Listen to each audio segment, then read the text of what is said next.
You're looking at my latest Harbor Freight purchase, which is the Chicago Electric welding cabinet. So in this video, I'm going to unbox this thing and assemble it, and we'll take a look at the build quality, etc. I'm already encouraged that this thing may actually be built pretty well, because it weighs in at almost 82 pounds. Before we get into assembly, here are the specs on the welding cabinet according to the Harbor Freight website. As of the posting of this video, it's priced at $169.99, but with a coupon you can get it for $149.99. It is basically a welding cart with storage cabinets. It seems to be all steel construction with the exception of the drawer handles. It has 3 drawers and 1 cabinet bin, which is a good place to put your welding helmet. We'll take a closer look at those shortly. There's a platform on the back for a gas cylinder. It has hooks on both sides of the cabinet for hoses and cables. It can hold up to 286 pounds of welding gear. The welding cart is 33 inches tall, 33.5 inches long, and 19.5 inches wide. The top of the cabinet is 31 inches tall, 20 inches long, and 14 inches wide. They say it has smooth rolling casters, which seems to be true, and the front casters can lock. Finally, as I mentioned earlier, it weighs about 82 pounds. You will only need 2 tools to assemble the welding cart: a No. 1 Phillips screwdriver and a 10mm wrench.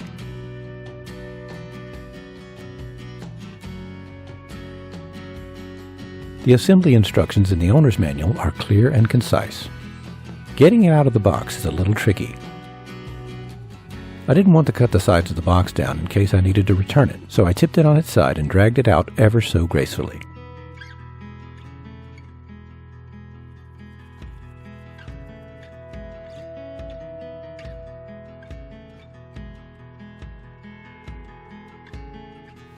So what came out of the box was, of course, the cabinet piece itself, and the bottom shelf where the wheels mount, and this back piece serves as a plate that your gas cylinder sits on. The rest of the parts are smartly stored in the drawers. In this drawer, we have the handle to go there.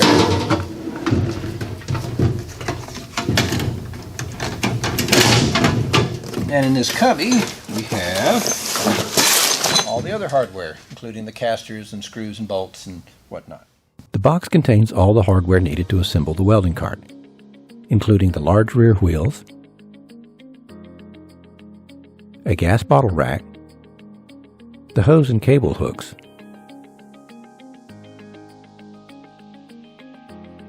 the other gas bottle rack, the front swivel locking casters, the chains for holding the gas bottle securely to the cart, and finally the package of screws, bolts, and washers. Assembly starts with the front casters, so I use a couple of pieces of cardboard to protect the cabinet's finish when I flip it on its back.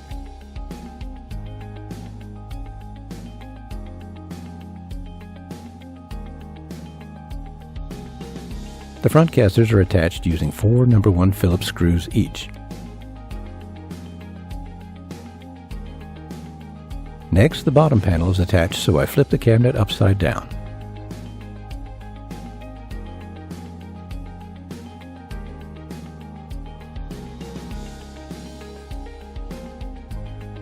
Notice that there's a structural plate on the bottom for extra strength.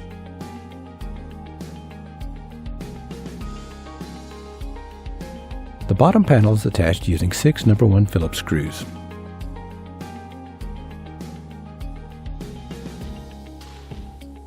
The rear wheels go on next.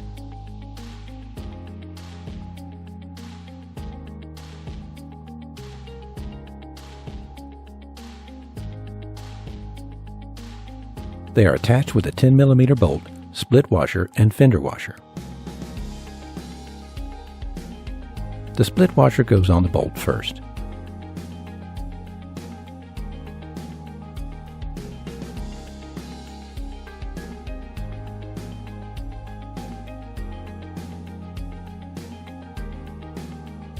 Now you can flip the cabinet back upright to finish the assembly.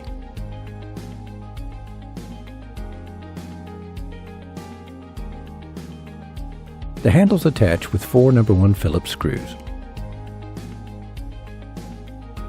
The bottom of the 4 side hooks fit into slots in the side of the cabinet and attach with 1 screw each.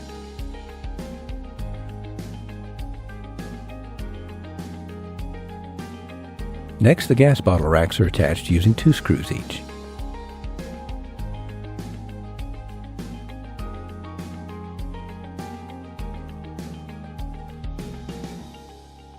The chains for holding the gas bottle fit in slots in the gas bottle racks and are adjustable.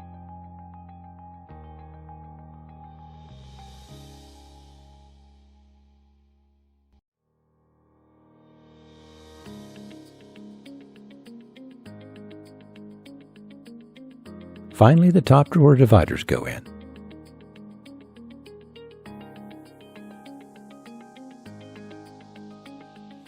So overall, I'm very pleased with the build quality of this welding cart.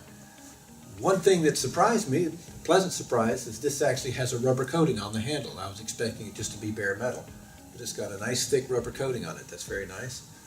One little disappointment is that this upper shelf, even though it has dividers in it, and it's presumably for your consumables, items like tips and such, is shallower than the others. So it only comes out to here compared to, say, this next drawer and the one below, which are deeper. Not a big deal, but I don't see any reason why this actually has to be shorter. There should be the room should be back there for it to be a full depth.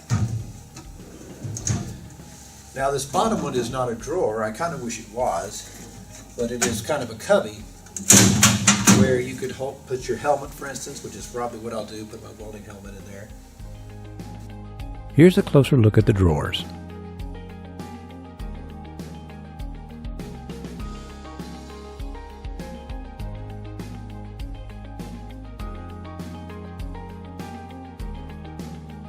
And here's a peek inside the bottom bin. So time will tell how well this holds up. But just based on the build quality and what I'm seeing, I think it's going to be a very good investment. If you enjoy these videos, please help me keep them coming by clicking the like button, commenting below, and subscribing. Thanks for watching.